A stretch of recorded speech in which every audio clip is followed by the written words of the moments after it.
Really difficult run into the line today. Second place. Can you be happy with it? I think I have to be happy. Otherwise, yeah, I couldn't push more than this. Today was unbelievable. Yeah, I mean, I think now he's in the best shape. So, yeah, today I'm in perfect position. Everything's perfect. Just, yeah, he's stronger than everyone today, I think. Just say congrats to him.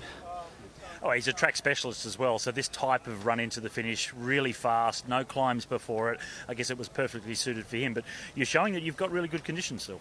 Yeah, I think if you see me, I'm more skinny than him. For sure, I think around 10 kilo. Yeah, I think also this kind of finish is also suit me because it goes up to 3%. It means, yeah, if you are a bit lighter, more faster. But yeah, today I did everything what I have to do, and for sure he's also, like you say, specialist for the sprint. So yeah, I'm happy today with second place. Good stuff. Good start to the season. Still chasing the win, but you're on really good form, so well done. Yeah, thank you. Thanks so much.